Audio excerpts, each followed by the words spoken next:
کفن بنانے کا طریقہ۔ کفن میں 3 چیزیں جو ہیں وہ واجب ہیں: چادر جس میں میت کو پورا لپیٹ دیا جاتا ہے، کفنی اور لوم۔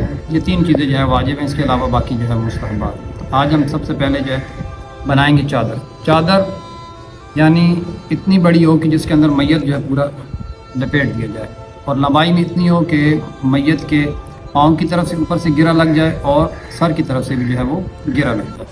تو یہ ایک ہمارے پاس چادر جو ہے وہ ہم نے مکمل کی ہے۔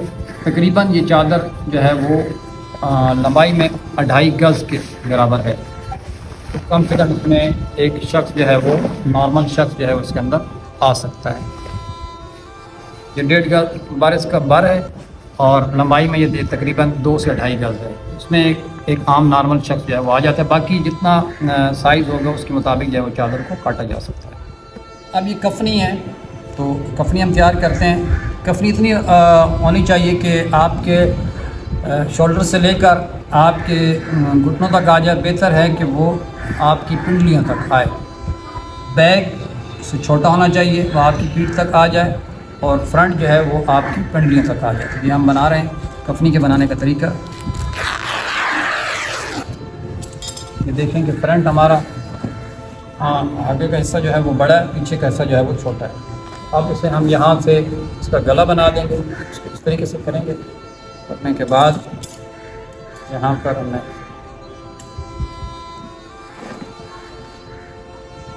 یہ ہمارے گلا بن کر جتنا ضرورت ہے اس کے مطابق جو ہے وہ آپ گلا بنا لیں۔ یہ ساتھ میں جو ہے شولڈر بن گئے۔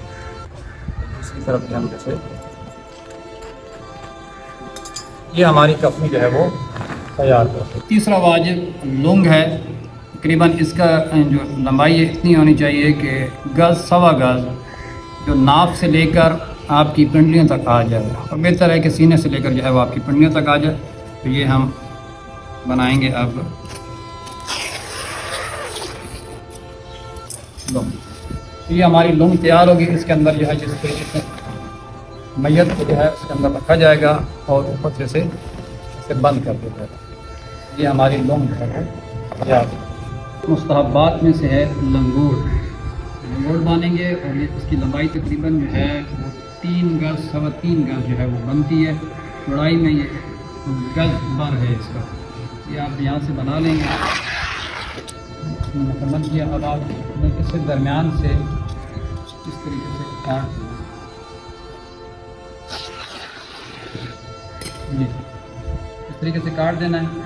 پھر جب پہنانے کی باری آئے گی تو وہ بعد میں آپ کو ویڈیو بنا کے دکھایا جائے گا کہ کفن پہنایا کس طریقے سے جاتا ہے۔ تو یہ لنگوٹ ہے، یہ مستحبات میں سے تقریباً اتنا جو ہے کپڑا آپ نے لے لینا ہے 1.5 گز بر والے میں سے۔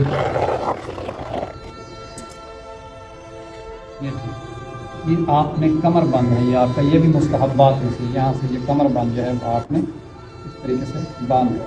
دیکھیں کمر بند، یہ بھی مستحبات میں سے ہے۔ تقریباً آپ 1.5 گز 2 گز جو ہے وہ حمامے کا کپڑا لے لیں گے، اسے آپ اس طریقے سے طے کرتے چلے جائیں گے، پٹی بنا دیں گے۔ پٹی بن جائے گی یہ آپ کی، اور پھر اس کے بعد آپ نے اسے جو ہے وہ سر پہ باندھ دینا ہے میت کے ساتھ۔ تو یہ آپ کا حمامہ، یہ بھی مستحبات میں سے۔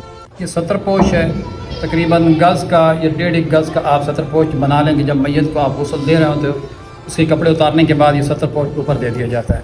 تو یہ ستر پوش کی سائز جو ہے وہ آپ کو بتا دیں۔ یہ ہمارا کفن جو ہے مکمل ہو چکا ہے۔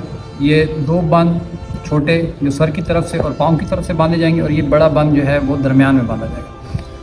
اس کے بعد سب سے پہلے اب چادر ہے بڑی واجب۔ 2 چادریں ہوتی ہیں، ایک مستحب ہے اور یہ ایک بڑی چادر یہ واجب ہے، کیونکہ دامن وقت میں گنجائش نہیں ہے، تو اس لیے ایک ہی ہم نے یہاں پہ رکھی۔ کفنی واجب، لنگ واجب۔ اس کے بعد لنگوٹ آ جاتا ہے، مستحب ہمارا امامہ، کمر بند، اس کے بعد یہ ستر پوش جب میت کو غسل دیا جاتا ہے۔ آخر پر یہ سینہ بند ہے، یہ مستورات کے لیے عورتوں کے کفن کے اندر استعمال کیا جاتا ہے، سینہ بند۔ باقی سارا کفن جو ہے مرد اور عورت کا ایک ہی جیسا ہوگا، فقط اس کے اندر مستورات میں جو ہے وہ سینہ بند جو ہے وہ رکھا جاتا ہے، جو سینہ جو ہے وہ باندھا جاتا ہے۔ تو یہ ہمارا کفن جو ہے مکمل ہو گیا۔ والسلام ورحمۃ اللہ۔